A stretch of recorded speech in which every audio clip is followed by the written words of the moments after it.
This is Celeste, a game recommended to me by my friend Kirby, which was not only an introduction to platformer games outside of Roblox for me, but also was my introduction to indie games as a whole. Well, except Geometry Dash, but for narrative purposes, we are going to omit that information. In this video, I'm going to be taking you through my first playthrough of the game. Our journey starts at the prologue.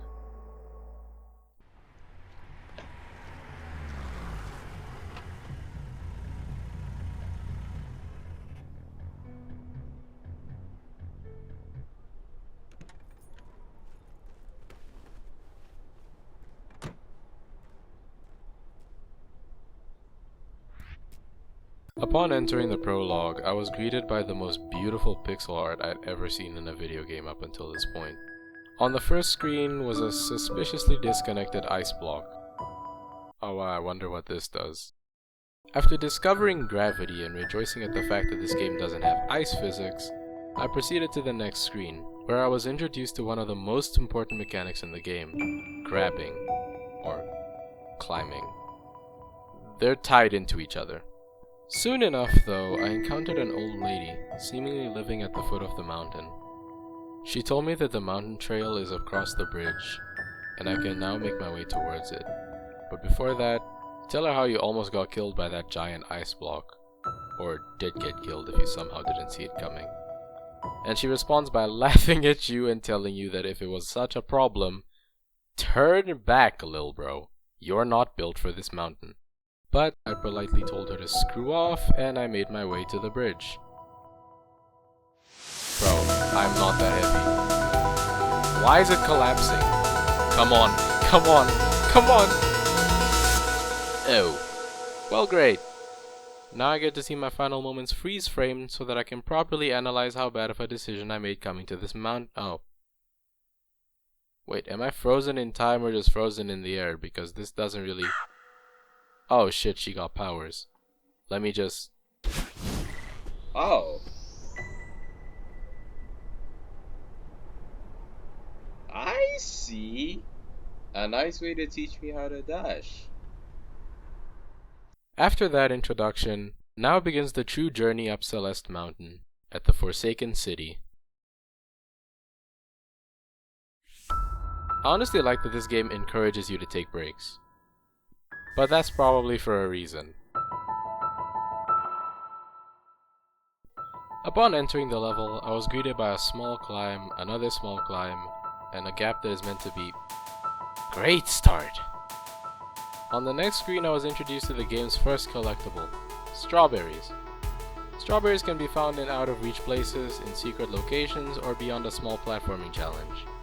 Anyways, on the next screen I was introduced to another mechanic, traffic blocks, which only move when you interact with them, but keep in mind that you will keep the momentum generated immediately after the platform stops. But I didn't realize this until minutes later because I somehow managed to not throw myself into the spike wall at 4,000 km/s. Also, I promise I will not speak about every single screen. It's just that something I can write about has happened in every single screen up until this point. On the next screen, however, I was introduced to flying strawberries. If you dash before collecting a flying strawberry, it will simply f*** off. Oh yeah, and remember that thing I told you I didn't realize about momentum? There's a strawberry above me that I need to get using it. This is gonna be amazing. After 6 minutes of making myself wanna bang my head into a wall while rewatching this recording, I somehow came up with this genius idea.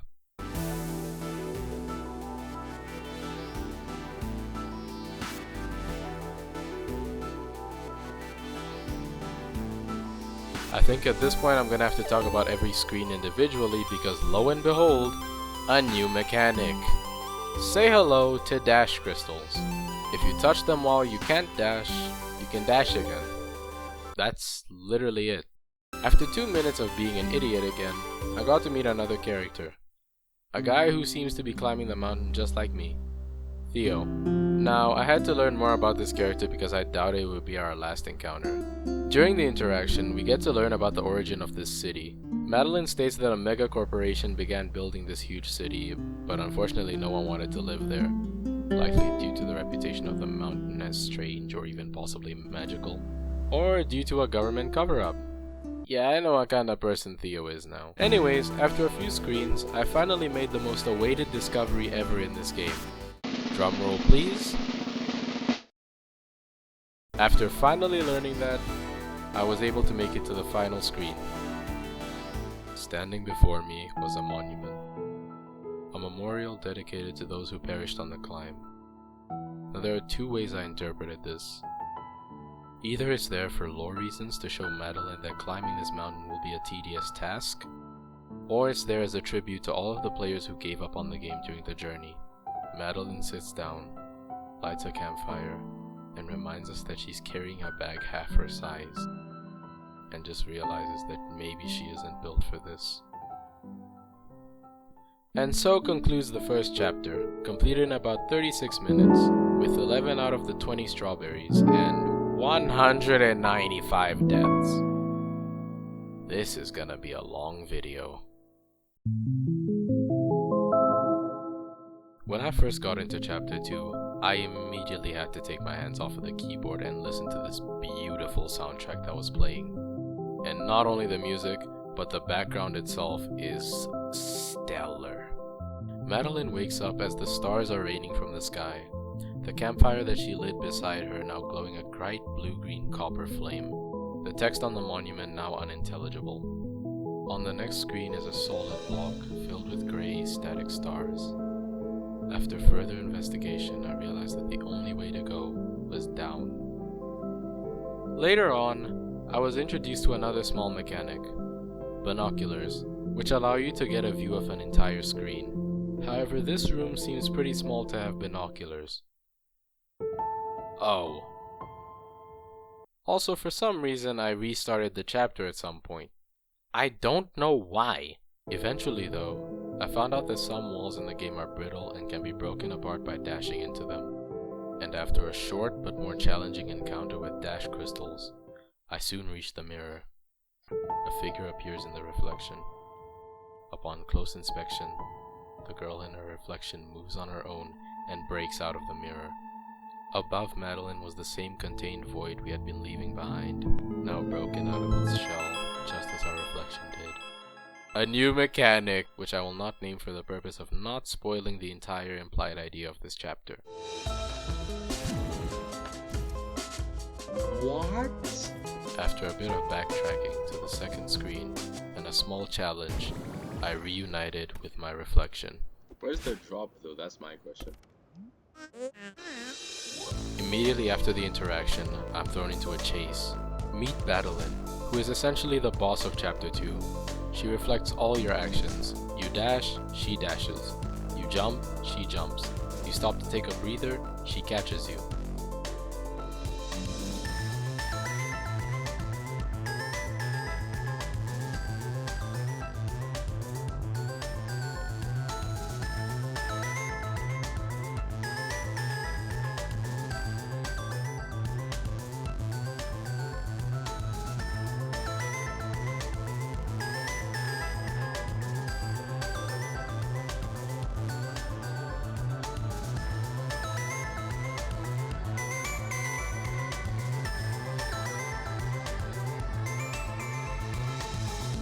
After a difficult chase, I made it to the end of it and escaped Madeline. All that was left were a few easy screens. At the end, I found a payphone which started to ring. Now correct me if I'm wrong, but you can't call a payphone. So this was already a weird thing to see. On the other side of the phone was presumably a friend of Madeline's, who has not talked to her in quite a while, but is now calling her on a payphone. The person points out that Madeline only calls them when she's panicking in the middle of the night. Even though they called Madeline on a payphone, Madeline begins to explain what's been happening, and then she realizes she's dreaming. Madeline shows up again and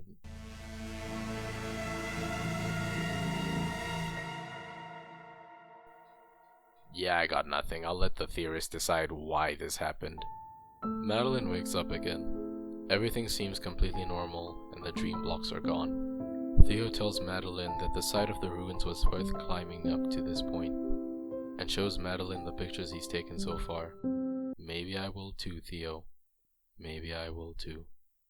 After that, I realized that these are the same ruins I just went through, only that the immediate exit wasn't blocked by ice, and the upward path was absent. The chapter ends with Madeline calling her mother on the payphone and being comforted by her. This concludes the second chapter, completed in about 21 minutes, with 2 out of the 18 strawberries, and 62 deaths. Seems like things get easier the further you go in this game.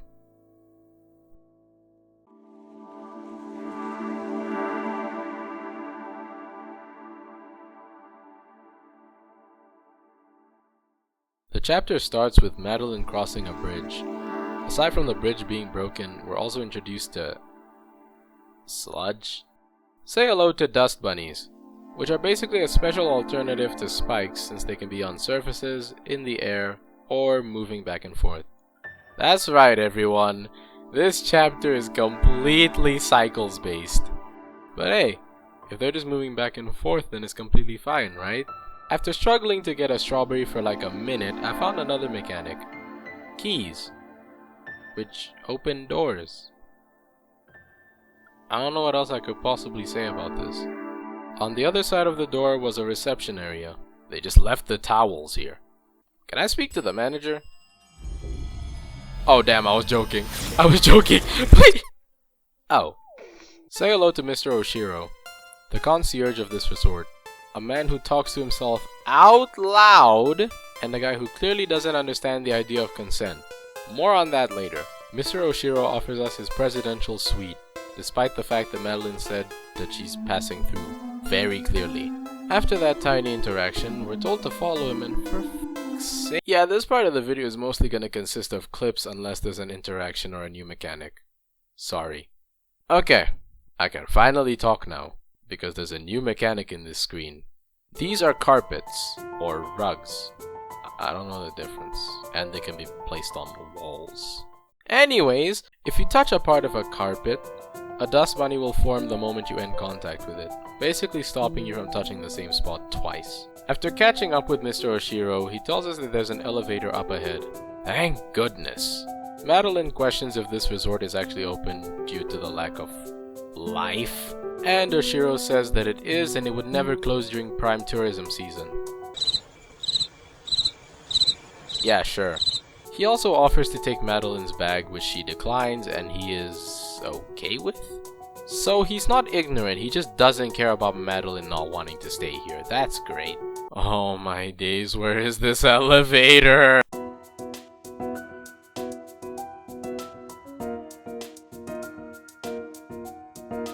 After a bit more pain, we meet up with Mr. Oshiro on a bridge that does not seem like it should be in equilibrium.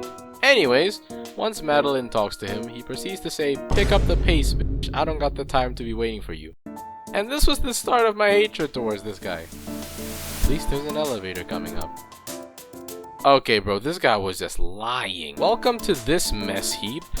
In the center is a key and Mr. Oshiro, who himself doesn't know what the hell is going on. So because he's having a mental breakdown, we have to sort out this mess. So I started off with the top path, which is littered mostly with books. I don't know what hotel has this many books, nor where the hell all these books are kept, but I'm gonna have to find out. Not because Mr. Oshiro is having a breakdown, but because I need that elevator. After a bit of time, I got to the room where all the books are stored, and after squishing this blob with a book inside it, all the books get magically put back into a fucking cupboard. Okay. We return to the mess hall afterwards. Get it? Okay, I'll stop. After finding Mr. Oshiro, he thinks that the power of positive thinking cleaned this mess. You are a worthless bitch. I then went to the bottom path, mostly littered with boxes, luggage, both. Oh look, another blob. I met up with Mr. Oshiro again and Madeline asks him if she can leave. And Mr. Oshiro says that she's barely experienced the luxuries of the resort. In what resort is cleaning a luxury? We can talk more when I finish. When can I kill this guy? Is he even alive? Finally, I took the middle path where Theo is trying to escape through a vent. I'm not gonna ask why you're here because, like, that is literally the least of my concerns right now. Theo tells us that we gotta get out of here, but Madeline thinks that Mr. Oshiro is just broken inside, and she still has hope in helping him. But then Theo says, fuck this, and dips. We continued down the path, which seemed to be the laundry room, and considering there's so much water, why the hell is there dust? After sorting out the laundry, I finally got the key, and Mr. Oshiro says that the staff had everything under control. Definitely. Oh hey, here's the elevator we were promised.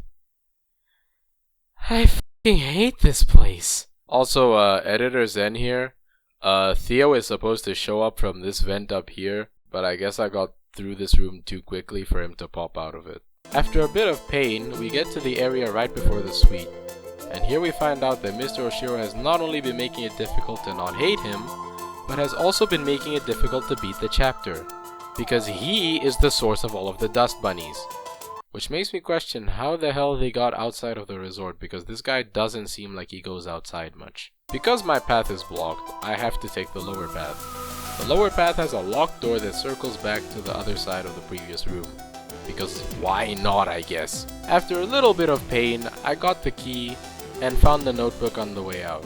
This notebook turned out to be Mr. Oshiro's diary, which told me about how despite the hotel being closed down, Oshiro couldn't bring himself to leave. This led to him most likely dying in the hotel and haunting it as a result. This means that Mr. Oshiro is not only the cause of the dust bunnies and my hatred for this chapter, but also his own death. This guy's going 3 for 3 on L's. In the room right next to where I found the key, there's an opening which led to a special type of room. This is a cassette room. Every chapter has one of these, and at the end of it, a cassette tape can be collected.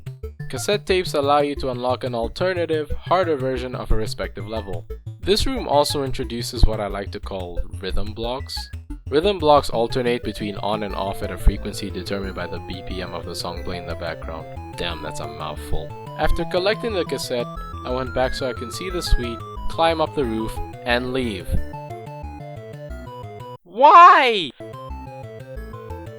One last dash. Okay, the music stopped. It must be over. The presidential suite better be tinted in gold. So this is the presidential suite. Despite everything I've said, it does look pretty nice. And with Madeline's size, this is a huge room. Like, she literally can't even reach the window. It was at this point that my brain picked up on something. There are 3 things in this room that have a black outline. Madeline, Mr. Oshiro, and that very familiar looking mirror. Once Madeline told Oshiro for the last time that she doesn't want to stay, he gives her the 1,000-yard stare and begs her yet again. After this, Madeline emerges from the mirror, this time not to attack us, but to say a few things to Mr. Oshiro. After calling Mr. Oshiro the L word, he breaks down and tells us to leave. Madeline then breaks a hole all the way through the ceiling with her head. Never thought I'd say this to Madeline, but thank you so much for freeing me! Despite having been insulted, Mr. Oshiro asks why Madeline was so kind, only to leave in the end. Madeline calls them both pathetic, leading to Mr. Oshiro bleaching his skin, inflating his head, and giving us our second chase sequence in the game. Mr. Oshiro is completely done with you, and is now trying to kill you. In this form, he follows Madeline's vertical position for a few seconds, and then pauses and dashes across the screen to catch you. This boss is relatively simple as long as you're not in any spot where you can't go up and down to avoid him. You can also bonk him on the head whenever he attacks, though the only use for this is to either gain extra height or to get your dash back, or to inflict pain to Mr. Oshiro because I literally hate this guy. The main difficult part of this boss was the environment, because I would somehow get myself killed even before he's about to attack. The further I got into the chase, the more the sky was clearing up. I was finally getting to the end, just a bit more pain left. After one more room, we get cornered at the edge of the roof, and while Madeline tries to calm Oshiro down, he breaks the roof and we plummet to the ground. Now I'm just wondering how the hell Madeline survived this, because this surface and the snow above it looks pretty thin. Regardless, Mr. Oshiro bids us farewell by using the bad things about the hotel as an excuse, but at least I don't have to fix them or ever see his face again. goodbye and good riddance. So concludes the first chapter. Completed in 1 hour and 23 minutes with 4 cherries. Okay, sure. 4 cherries and 398 deaths.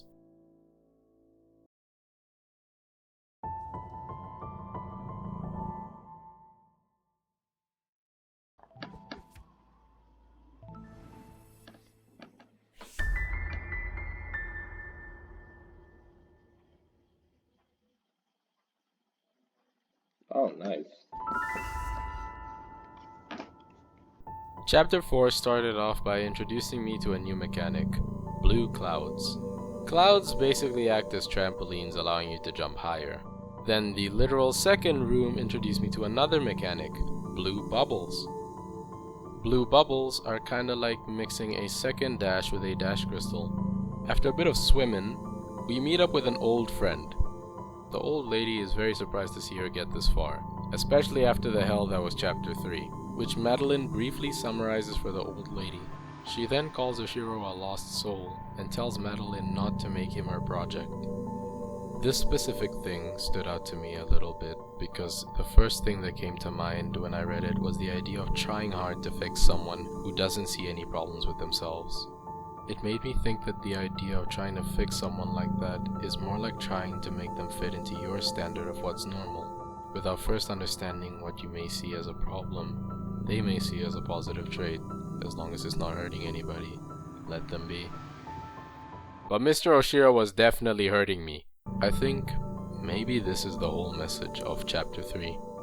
Trying to fix someone who sees things as normal usually ends up bad for both parties. But despite how eye-opening that quote was, Madeline shrugs it off and calls the old lady crazy, and the lady proudly feeds into that idea and rambles a little bit in response before opening a shortcut back to Madeline's car in case she wants to give up. That's probably how she got here before we did. The dialogue ends with the old lady telling Madeline to mind the wind. Should I keep that in mind for later? Nope, it's here, okay. The third mechanic of this chapter is the wind. Anyways, after a bit of still getting used to the bubble mechanic, a variant of the previous mechanic was introduced. Pink clouds. Pink clouds act similarly to blue clouds, except they disappear once you jump off of them. Okay, now I have no idea what the hell was going on in my brain, but for some reason, I thought you couldn't jump off of pink clouds like you can off of blue clouds. So I was stuck on this screen for a solid 3 minutes until I made the discovery. In this room, the postcard at the beginning of the chapter actually came in clutch because I used the idea of jumping off the wall when low on stamina to get past this screen. And now in the next screen, I hit a roadblock. This screen introduces a new type of platform, which activates when you interact with it and can be moved horizontally or vertically when you're in contact with the pressure plate. Now, how was this a roadblock, you may be asking? Because I didn't realize the last part. When I first interacted with one of these, I moved it a slight inch, but I guess I didn't see that happen at all. I then went into a side room which I couldn't do and gave up on because of the mechanic I couldn't figure out. After exiting, I went to the screen above it, where I basically had to learn this mechanic or else I would spend the rest of my playthrough in this one screen. And thankfully enough, after rubbing my 2 brain cells together, I did this.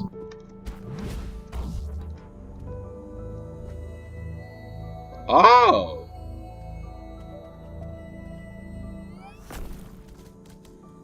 Ah, that's what I'm supposed to do there. I'm supposed to move with the thing. With this newfound knowledge, I managed to do the previous screen. Eventually.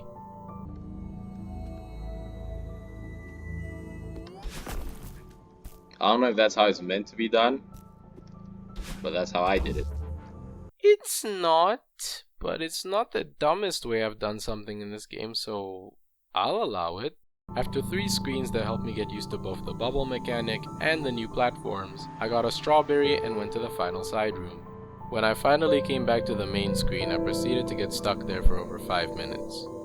Now you may be asking, Zen, didn't you literally go through every side room and learn the mechanic to a T? And I would say yes, but one thing that I didn't realize about the platforms in those rooms is that I was usually forced to be in contact with the side that allowed me to move the thing. So I didn't realize that I had to hold on to the side of this block to move it. After 7 minutes of thinking, dying, and trying to get to the exit without the platform, I looked up a YouTube video. Don't worry, I just skipped to the room I was stuck in, saw what the person did, and immediately clicked off upon realization. Eventually, after a few more rooms, the wind came back. This screen in particular took me a bit of time to figure out, because the room focused on making a smooth path for the moving platform. So after realizing that my main issue was getting past the spiked block, I had to activate the switch before moving the platform gets destroyed. Wait, what? Before the moving platform gets destroyed. After some trial and error, I decided that I can't take this anymore, exited to the map, and redid the entire section of the chapter for I have no idea why. I eventually got back, and I guess I lost my marbles because I decided to switch my grab mode to toggle for some reason. Whatever the hell was going on in my mind was definitely not pretty. Eventually though, I managed to figure out what to do and finally cleared the room. The next few screens had alternating winds. And then in the next screen the music changed, and I guess the wind was now going to stay.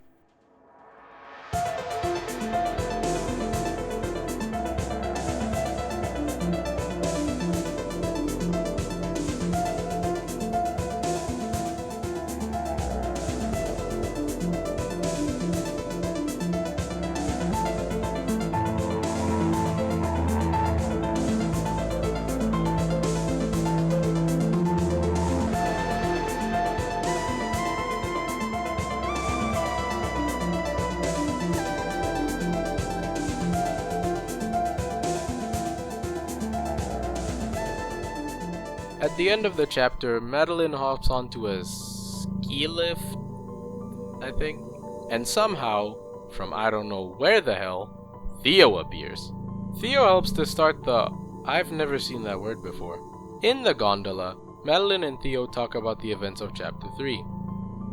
After this, Madeline realizes the air is getting thin and that she can't see the ground, and starts wondering how high they are.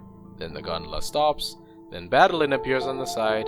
I bet she caused this. Long story short, she's having a panic attack.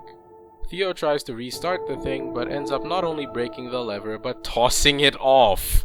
This was where shit hit the fan and Madeline started to lose it.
The gondola started again once Madeline was calm.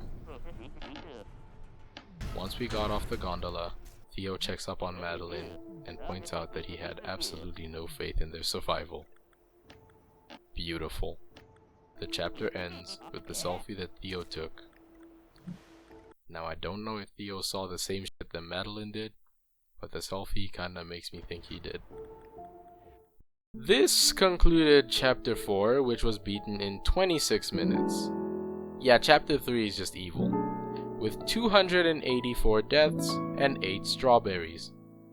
It did not give the total amount of strawberries. Now we get into the chapter that was, from the moment I played up until now, my favorite. At the exact moment I heard the song, my attention was caught. Madeline and Theo find themselves at the entrance of an ancient temple. While Theo is eager to explore and take pictures, Madeline is a lot more skeptical and tries to stop him from going in carelessly. However, blinded by the thought of the attention this would give him online, he goes in, and I have to follow him. How the hell is he gone? After crawling through some tight spaces, a new mechanic is introduced. I'm gonna call these dash blocks because they activate when Madeline dashes. I played around a little bit on this screen before finding a small area in the corner where we found... Yeah, he's dead. On the next screen, another mechanic was introduced. A red bubble basically carries you in a straight line until interrupted by colliding with a wall or by the player dashing. Now the next screen basically branched off to a bunch of separate berry rooms and side rooms. Editor Zen here. I'm gonna take this moment to talk about the music a little bit. You know the whole thing that I started with, like, this type of content where I state my favorite OST in a game before my overall thoughts? Well, not only did I get this idea during my Celeste playthrough, but actually in this very chapter because of this very song. Eventually I got to this screen, which seemed very important because there were 2 side rooms that were behind a short platforming challenge where I had to plan how to get there. Unfortunately though, I couldn't figure it out at first, so I decided to do a bit more exploring. Let me also take the time to mention the fact that this temple is huge. It has so many paths, and the overall vibe of it is so amazing. This chapter heavily deviated from the linear progression of the past chapters, and added so much variety in how much you can explore. After a bit of giving up on the side rooms, I found this room that led to a locked door. I decided to try the other screens again, and managed to figure out what I had to do in this one. I then figured out that these side paths led to berry rooms, and that the only actual way to progress was through the locked door. After collecting all of the strawberries in the middle and lower area, I eventually found my way to get to the upper area. Up here, I got to this room where I decided to attempt a dumb idea I came up with, and...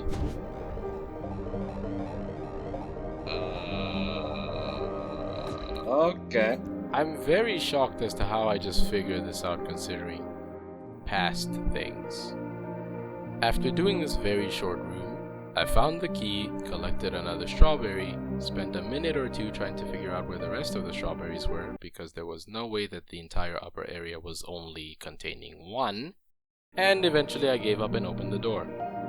The music then changed and I was greeted by a similar mirror to the one we found Theo's phone next to. Upon getting to the mirror, I realized that Theo was actually inside of it. Theo thinks that Madeline is the one trapped in a mirror, so he's basically seeing the same thing as her, except she's the one only appearing in the reflection. After giving a brief description of his surroundings, his fight-or-flight instincts kick in and he leaves, telling Madeline to be careful. This was the point where the temple got a bit more like a maze. Despite there only being one way forward, a lot of the side rooms are much easier to get to, which kinda made it seem like the temple itself didn't want me to find Theo, and I think that's a pretty cool detail. While exploring a bit, I realized something that I'm very shocked to know I didn't realize earlier. Oh, the way those things work is if you dash, they disappear, so that means I'm supposed to do this. Homie, this is the 4th one of those. How do you only get it now? I never understood. I thought those floating ones meant that it would be sent to the next, place. Fair enough. Eventually though, I did find the path of progression and followed it before immediately finding another huge room and going strawberry hunting again. After a pretty long room with some nice platforming, I used the bubble that sent me into a huge room with something covered.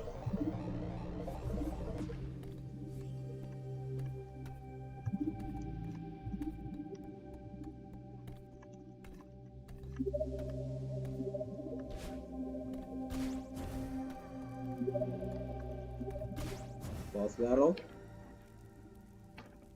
Oh, it's a mirror.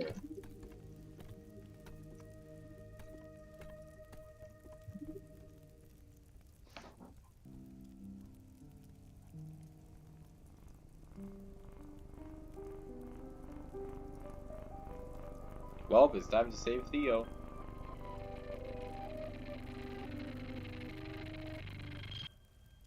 Upon entering the mirror, Madeline falls into despair for some reason.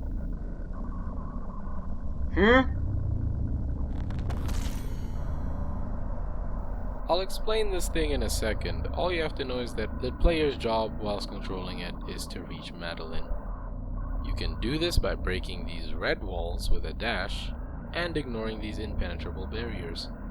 Once the creature gets the Madeline, it kills her and she wakes back up at the temple. With a few renovations. Oh yeah, Editor Zen here, just want to point out something I find kind of funny. I thought that interacting with Madeline at this point would kill me, so once I landed on the ground, I killed myself. I don't know what I was thinking here, but like it's pretty funny. This time, it doesn't seem like Madeline is trying to attack us, or anybody for that matter. This time, it seems more like she's trying to open Madeline's eyes to the fact that all of this disturbing she's seeing is the visual representation of her deepest, most negative emotions.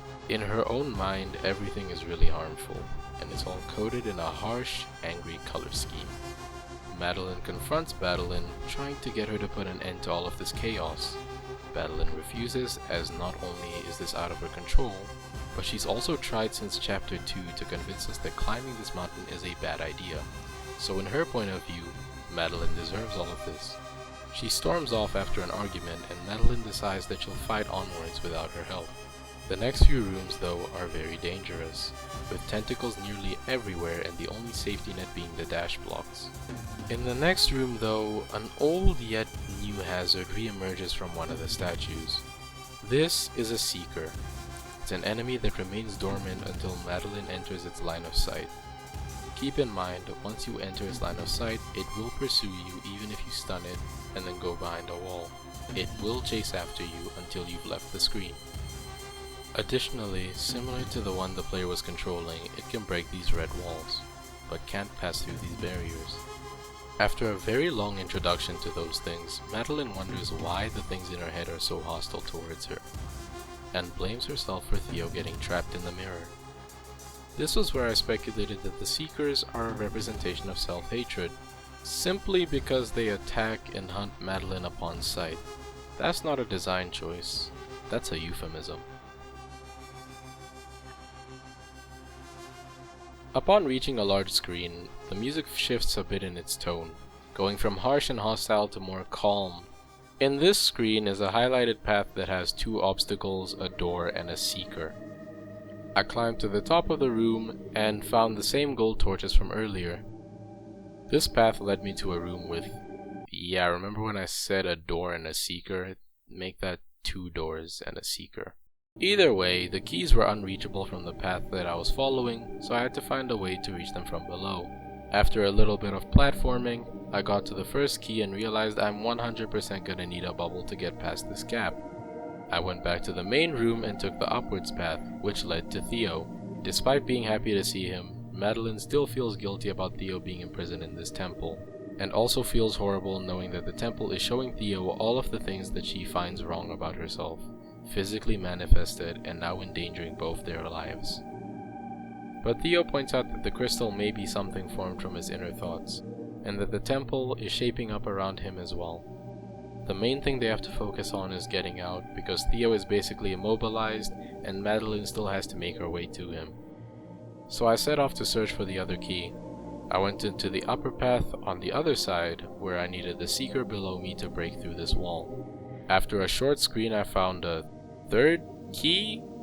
Despite the fact that this clearly meant there was a secret room somewhere, I just brushed it off because easy key! After opening the 2nd door, I used the bubble to zoom across into the room.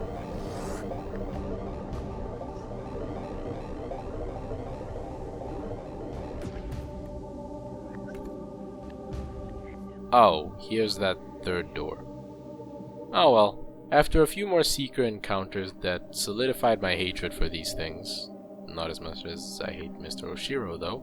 Now that I think about it, it's kinda ironic that I hate the representation of self-hatred.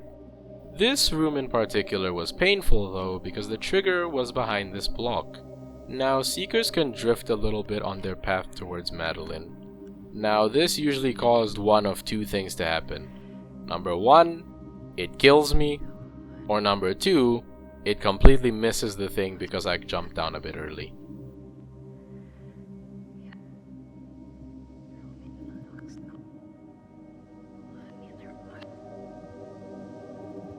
Meet Crystallized Theo, our newest mechanic. At the end of every room from this point on, there will be a special golden door that will only open if both Madeline and Theo are near it. So you basically have to get to the end of the room while carrying Theo. The first room teaches you that you don't have to hold Theo the entire way through a room, and the second room has a seeker. Well, this is gonna be painful. However, despite Theo adding a new layer of difficulty to this section of the chapter, he also acts as a bit of a helping hand. Theo's crystal is heavy, meaning it can be used to push buttons. Doing this saves you from getting cornered while going for a button and makes Theo happy. Additionally, Theo's crystal can be used as a shield against seekers. Throwing it at them will set them back a bit. Also, if a seeker is dashing to you from a higher altitude, it will most likely hit the crystal instead of killing you. Keep in mind, these two are life-linked. If Theo dies, yes that can happen, Madeline dies. And if Madeline dies, well, Madeline dies. Soon enough, Theo felt that we were close to the end, so I assumed this was the last room. However, although it was the last, it's not the least. This room not only has a pit where Theo could fall into and die, a really long way to take him, but very little spots to take cover from the seeker in the room. After a few attempts, Theo had to step in and tell me to not give up, which I wasn't going to anyways because I was only 4 deaths in, but him saying this did confirm my thought that this was the last room. About 4 minutes in, I had this attempt.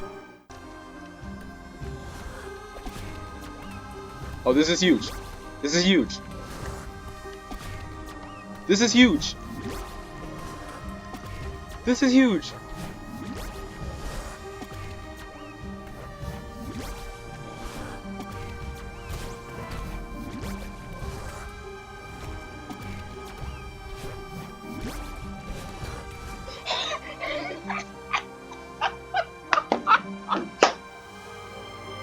Now, this may have seemed like I was overreacting, but out of the 4 minutes of attempts of this room, I hadn't gotten Theo past this brittle platform. Plus, if I was any closer to the Seeker at this moment, I would have been dead. Now I was in this irregularly shaped room. As I walked through it, I felt a force pushing me away. The force wanted me to stay, but the temple wanted me to leave, as it was shutting doors behind me, preventing me from going back. The further I went, the stronger the push. But I had to push back until the end. Faced by the eye blocking my path, I tossed Theo into its sclera, and down it went, along with the prison that Theo was once trapped in. That concludes Chapter 5, completed in 1 hour and 30 minutes, with 19 out of the 31 strawberries and 310 deaths. I really liked that chapter honestly, and felt really great after beating it. So I proceeded to take a 4-day break before resuming.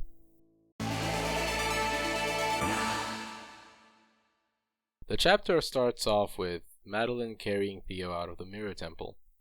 When I first saw this, I was wondering, why is she still carrying him? He's out of the crystal. However, my question was immediately answered by the fact that Theo wakes up in the next sequence. Anyways, before the actual start of the chapter, Madeline has a long talk with Theo. This part is not only a really cool break from the platforming, but you also get to ask questions from both points of view, which I found really cool. I'm not entirely sure how I'm gonna include this part in the script, so I'm gonna just hope you've played Celeste or have just seen this part of the game. Eventually, the chapter starts.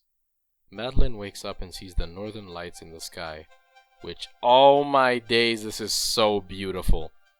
Like, I know it's pixel art, but fucking look at that! On the screen is our first new mechanic, Golden Feathers. Upon contact with a golden feather, Madeline will transform into a ball of light that can soar through the air for a certain amount of time. Out of all of the mechanics in Celeste, this has to be my favorite one. Anyways, while soaring further into the air, bright, shiny, crystalline platforms covered the sky as a quick way to teach me just how useful the feather is for movement. Stepping on these platforms caused them to sing a glass bell-like tune at every step. Damn, I love this. As I went higher from this point, the music began to slowly fade into a more harsh and more hostile sound. This indicated that something big was about to happen. I flew past several platforms that littered the path until eventually— oh, I messed up. Just give him a sec. Until eventually being led to float in the sky. As Madeline spun in the air, Madeline emerged, and they both orbited each other, taking a look at the sights in the distance before the confrontation happened. Madeline realized Madeline isn't her true reflection. She's everything that's wrong with her. Everything she has to leave behind. This hurts Madeline, as Madeline says the thing that caused shit to hit the fan. She says that she doesn't need Madeline anymore. Drums start to play in the background, tension rises, Madeline exits the literal f***ing text box. This is not amazing. So now Madeline is pissed. Tentacles rise towards them and Madeline is suspended in the air over them until one grabs her and Madeline circles her like a shark ready to have her meal. Madeline tries the same tactic that worked the first time this happened, the feather. She starts to calm down, everything becomes less frightening, and the grip of the tentacles begins to— Psych! Hell no! Madeline is dragged all the way down to the cliff that she woke up at, firmly grasping at the edge to save herself, until—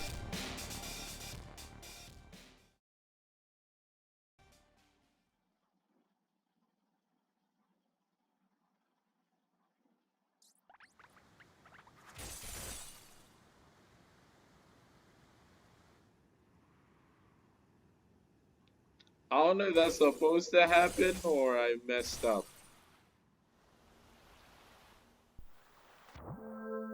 Welp, now we're literally below the old site. It's over. After swimming through these deep waters, a new mechanic appears. They're called Kevin blocks. Kevin blocks are activated by dashing into their blue sides. Doing so will anger them and cause them to rush towards the side where they were hit until they collide with a wall, allowing them to slowly move back to their rest position. After taking a little bit of time to figure out the mechanic, I entered the next screen, which brought back the golden feather, but rather than flying between smooth, crystalline structures, I had to fly between sharp, dangerous crystals. Eventually, I reached the first checkpoint, and in a side room where Madeline was once again greeted by her reflection. Madeline is upset now. She knows that her journey is over and expresses her genuine hatred towards Madeline, before realizing that Madeline is part of her and maybe she was right. Madeline can't climb the mountain. After breaking this floor with a Kevin block and soaring to the top of a cliff, I got to this room. This one was painful. I couldn't figure it out at all to the point where I gave up and found the cassette for the level's B-side and found this room. Eventually though, I came back to the room and came up with an idea, and after a few minutes of that, I eventually realized the actual solution. Perfect.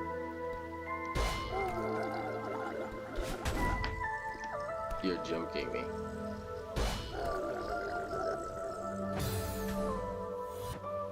Wait, what if that's what I'm supposed to do? Wait, what if I'm not supposed to climb that thing? And after another 2 minutes, I did it. I'm a genius! Yes, you are, Zen. Now at this point, the music started to shift a little and the path started to branch off. For real this time. After passing a pretty difficult screen, I found a bumper. Bumpers launch you opposite to the direction you hit them from. Anyways, the paths continued to branch more and more, but the difficulty started to settle down a little bit. I was clearing rooms really quickly at this point, and the whole chapter seemed to be going uphill now. Get it? Okay, fine, I'll stop. After a long string of rooms, Madeline meets up with the old lady once again, and for once we can see how the hell she actually got here. During this conversation, it seems like the lady finally got proven right. that Madeline couldn't climb the mountain. The lady tells her that she'll get over it, but despite trying to convince herself that she already is, they both know there's still a fire burning in her to conquer this mountain. The only thing that's constantly suffocating that fire is Madeline. The old lady tells Madeline to talk to that part of her and try to understand why she's scared. Because what does she have to lose now? Immediately after this conversation, I realized what was going to happen. It's time for Madeline to confront her reflection. Throughout this next section, a side of the room is covered by the same tentacles that Madeline has been using throughout the journey. But this time, they're running away from us. The tentacles not only try to run from Madeline, but they also try to set her back by hiding dangers until it's too late. After riding this fat-ass Kevin block for a few seconds, we finally see her. Madeline is shocked by the fact that Madeline's actually looking for her, with her not needing her anymore and having everything figured out. Madeline apologizes, which Madeline denies is genuine, and says there's no point in fighting since they're both at rock bottom. Madeline implies that the only way they'd get out of this is by working together, but Madeline threatens her by saying if she comes near her, she will regret it. Gladly. And now this is where it all gets serious. Welcome to the chase of Chapter 6, where the roles are completely reversed from Chapter 2. Instead of Madeline being chased, she's now the chaser. During this sequence, Madeline shoots energy orbs at the player, and also causes loose platforms to fall. Madeline's goal is to get as close to Madeline as possible, which will cause her to repel her and exit the room or move to a further spot. Eventually, Madeline ups her arsenal and starts shooting energy beams, and an orb right after, which has caught me off guard way too many times. Soon after this, she doubles her arsenal and starts shooting 2 orbs at a time. Nice! Now after a few long rooms, Madeline stops attacking. Despite this, she is not calmed down. She is still angry, but she's expressing it verbally instead of shootingly, until she reaches her breaking point and starts attacking again, much more vigorously. Now she's not only attacking me, but she's also moving these loose platforms in cycles instead of just dropping them. After a little bit of time, she brings back the tentacles and continues attacking, which would mean nothing if you aren't me. Eventually, I got to this room. Getting through this room would require mostly relying on the golden feather. I soared through the incredibly long path to Madeline with many errors, slowly but surely, until I finally got to her.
Madeline now levels up.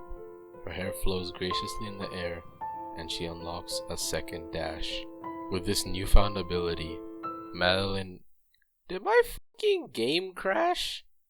With this newfound ability, Madeline now scales the following screens to heights she couldn't reach before on her own. However, during my time enjoying having 2 dashes, I couldn't help but ask myself where Madeline was now.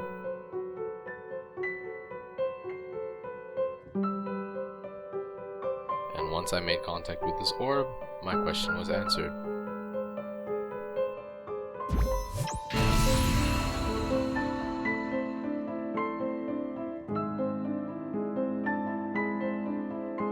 Everyone gets together at the top.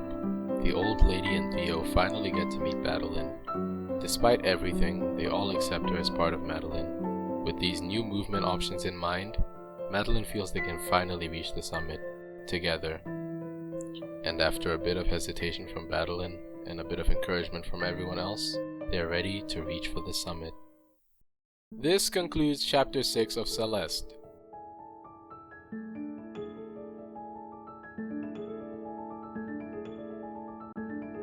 Completed in 1 hour and 11 minutes with 322 deaths. And I knew there were no strawberries, I was right.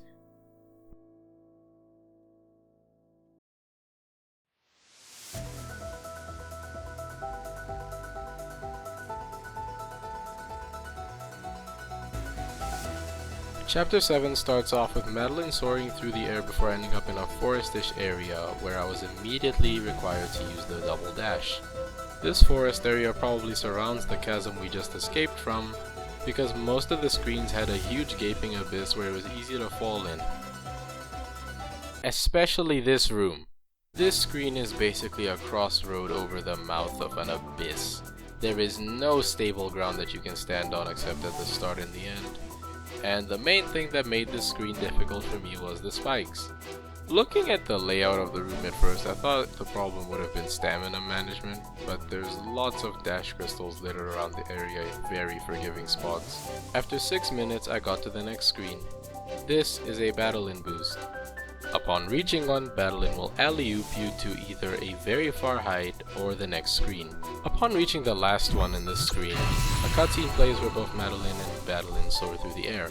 They have a short little conversation where Madeline still seems a bit nervous about the change from dragging Madeline down to the dirt to boosting her upwards towards the summit. As the two fuse back and the cutscene ends, the main gimmick of this chapter is revealed.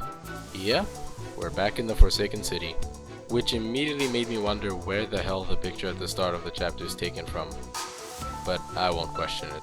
Despite the fact that I was familiar with the environment, not only was the platforming different, and also adjusted so that the difficulty complements the new second dash, the atmosphere was also changed since the bright sky that lit up the city so beautifully just made it fit so well into the final stretch of the climb. This section mostly consisted of traffic blocks and also some cool platforming that added the idea of controlling yourself with a dash and launching yourself with a traffic block. As for the room that gave me the most trouble in this section, it had to be this one. It kinda reintroduced me to the ice blocks, which fall upon interaction, and in normal I'm gonna struggle fashion, there's a huge gaping chasm at the bottom. Now this screen was pretty fun overall, and the screen after it seemed to be the end of the section. The final screen of this part was pretty good at showing how cheeky they can be with where they put the Madeline boosts, which I found amazing. And at the peak of it was one final one that sent me off. This time, the conversation mostly centered around Madeline reassuring that she won't leave Madeline's side, and Madeline is starting to believe it. Oh my goodness, they're becoming friends! Yeah!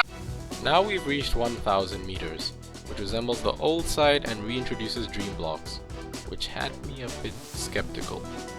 Like, is Madeline just asleep during this section and dreaming of all of this before waking up in the next one, or is the mountain just very inconsistent with what it's capable of? Screw it. Also, the music has completely changed in terms of instruments because now it's using the same ones as the old site's OST. I assume the same was done for the Forsaken City section, but I couldn't notice any change. Now we get to this room, which has two different paths, both leading to the same spot.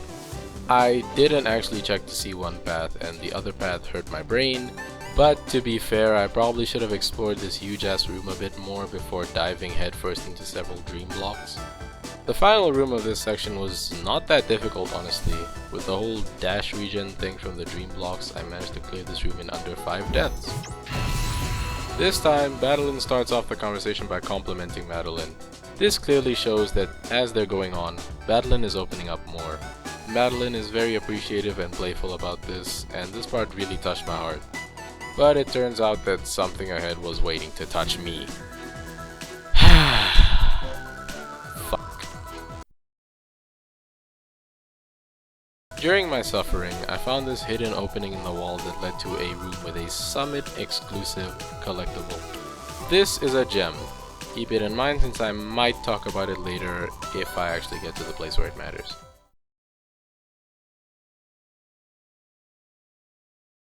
Oh my goodness, finally! The conversation this time was surrounding Mr. Oshiro.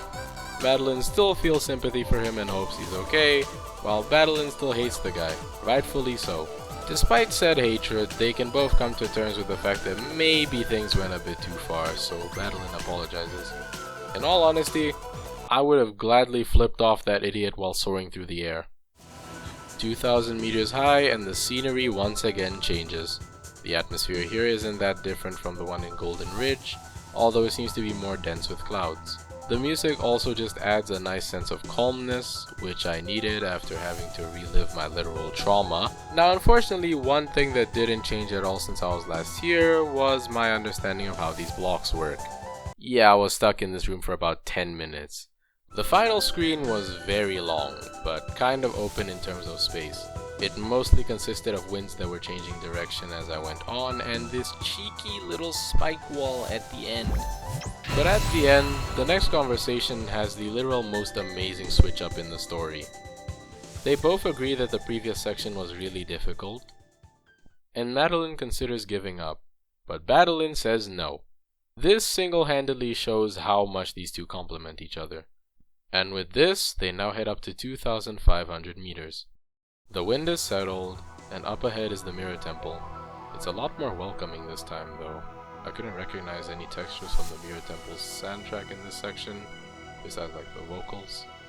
So this music was probably just meant to be a bit chill and less emotional. Now, there isn't really much to talk about in this section, but the final screen of this part is by far the longest screen that I've seen so far. This room revolved around dash blocks and added a red bubble at the end, leading to the next and likely final section of the climb. This time, the conversation was mostly centered around the two apologizing for what they've done to each other, breaking down the final chain that was holding them back from working the best together. Madeline even accepts that if they don't reach the top, it'll be fine, because she's removed a much larger weight from her shoulders by just coming to terms with what she disliked the most about herself. And now, to finish this. The 3,000 meter section begins with a straight upwards climb, and soon enough, a new mechanic: checkpoints. This part doesn't actually have that many screen transitions, making it one of the most seemingly open parts of the game. Like, checkpoints are just there to act as checkpoints, and they also count down to the summit, adding that little extra anticipation and slowly emerging sense of triumph. I soon discovered this little gap in the right side of the screen and was genuinely jumping for joy while writing this when I saw myself go into it, because I can finally talk about gems. There are 6 gems hidden throughout the chapter, 1 per section excluding this one. Collecting all 6 gems will allow the crystal heart to descend so that you can collect it. And how many gems did I get during this playthrough? Yeah, you can laugh now. The downwards wind made platforming a little bit difficult, but after going up a long tunnel, the wind started to blow upwards, which made it feel a lot more free and a lot easier, even though it wasn't. Eventually, as the summit got closer and closer, I looked through a pair of binoculars like no other in the game. Through it, I saw not only the last remaining checkpoints, but also the end point, the peak, the summit.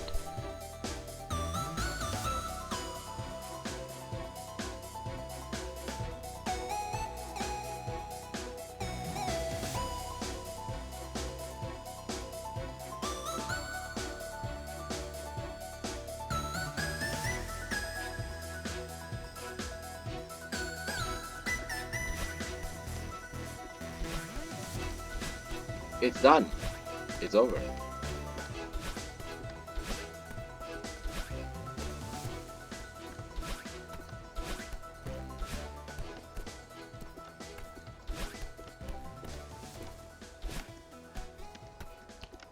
I refuse to die here.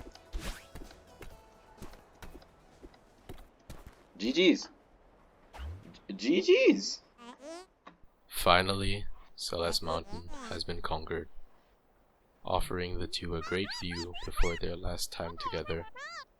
Since Madeline was brought to existence by the mountain upon leaving, she won't be there anymore. Hello everyone, Editor Zen here.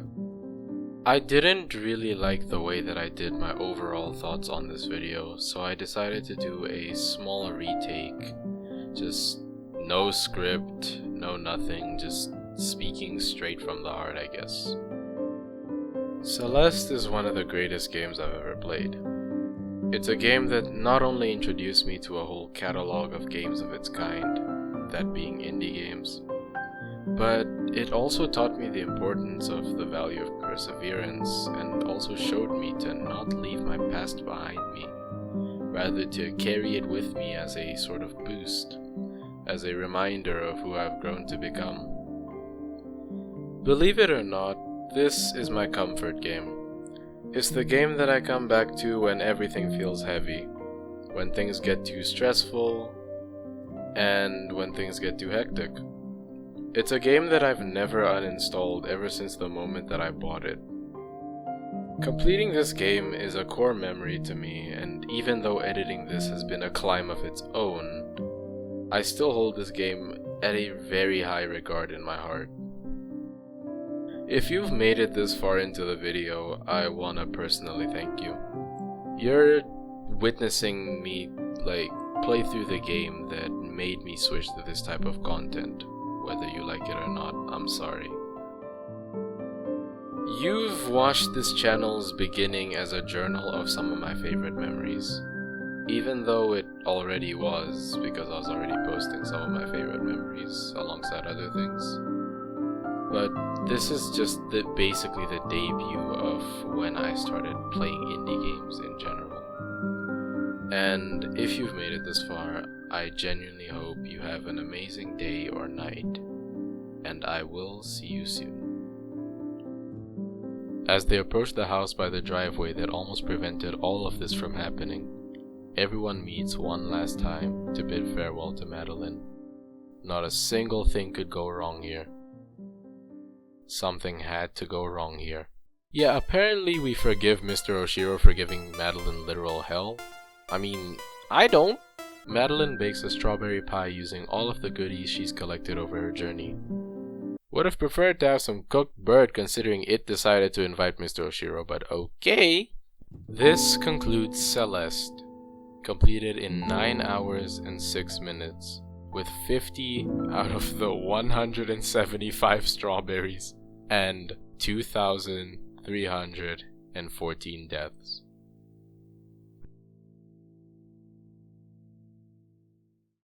You still there? Yeah, you were probably waiting for this. I didn't even plan on recording this chapter because I went halfway through it off camera and had a bit of experience with the B-sides. About a year later, Madeline is called back to the mountain by Granny, since she wanted to explore deeper into the mountain.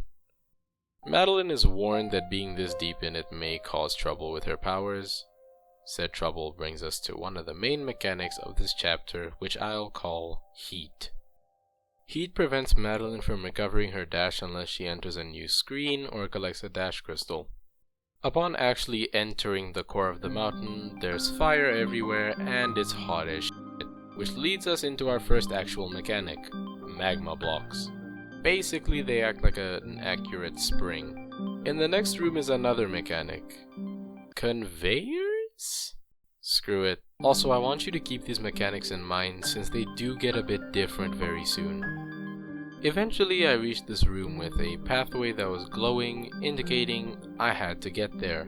But dashing through fireballs was not an option, so I checked out the path to the left and saw a strawberry that was between 2 walls of fireballs. And there was also one more thing worth noting.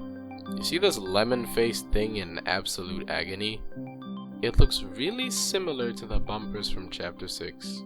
This made me realize that I'm gonna have to come back to both of these screens later, likely finding some way to restore the bumper back to normal.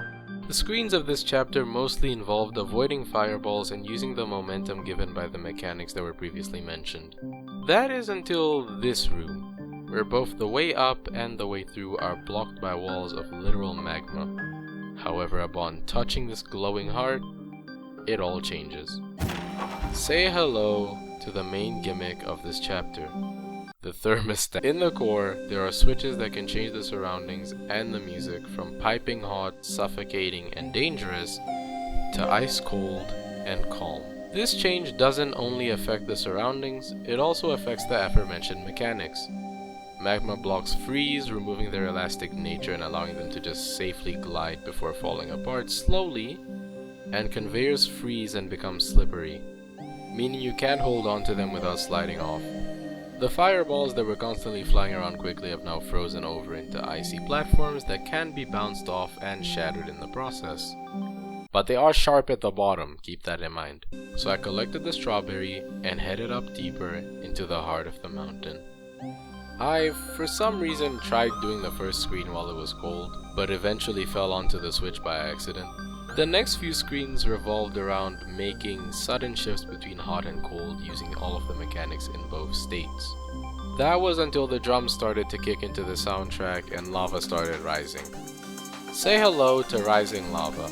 To avoid it, stay above it and don't— What are you doing? Oh, and if you think that freezing the lava would remove it as a threat, yeah, pick your poison. Would you rather get melted or skewered? Soon enough, there was a screen that brought in everything. Lava walls, jumping on ice blocks, magma blocks, conveyors, jumping on more ice blocks, jumping on conveyors— wait, what am I saying? And oh sweet mercy, get me out of here. Okay, so now we've got a different problem. Now Madeline is sandwiched between a lava ceiling and a lava floor. The way the lava floor and ceiling work is that while it's hot, the lava floor will rise and the lava ceiling will sink. I mean, technically it rises too, but let's mix up the vocab a little bit. And while it's cold, the ice ceiling will rise and the ice floor will sink. Once again, technically they both sink, but I don't know how to word this. Eventually I was in a room that was mostly flown through using the golden feather, and after a few changes in temperature and a bit of weaving up and down, I went the wrong way. Okay, that's a joke. This is the intended path, which is kinda difficult because it involves moving around the walls of hot and cold whilst also timing jumps to not fall through the rhythm blocks, and it did take me a few minutes to get past it, but eventually I was rewarded with a cassette tape. Is that the end of the level? Oh, never mind, okay. The air is still. No more hot and cold. This is it. This is what's at the center of all of this. A peaceful, black void with a crystal heart up ahead.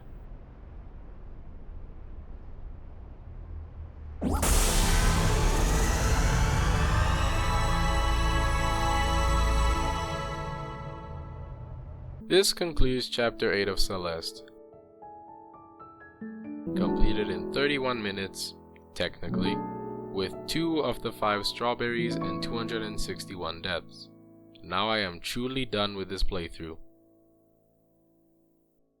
Ignore that. The music in Celeste is astonishing. Each song beautifully adds to the overall atmosphere and the vibe of playing the chapter it plays in. And the songs are so beautifully made that even when I've been stuck on the same screen for 20 minutes, I still feel encouraged to push on. Despite how amazing every song in the game is, I'm gonna tell you my absolute favorite in the game, and that is...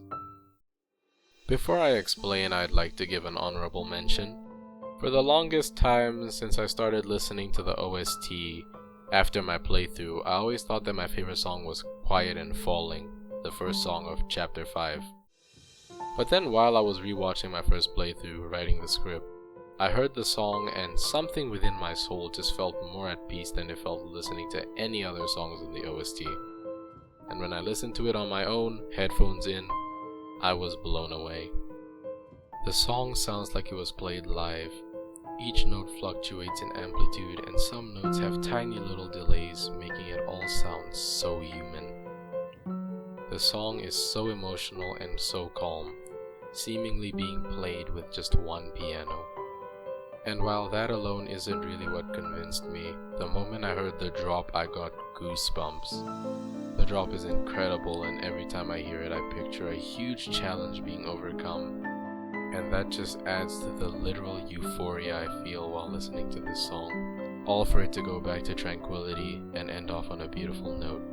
Little Goth is a song that is not only played during the most impactful moment in the game, but it plays in my head when I'm thinking of impactful moments in my life.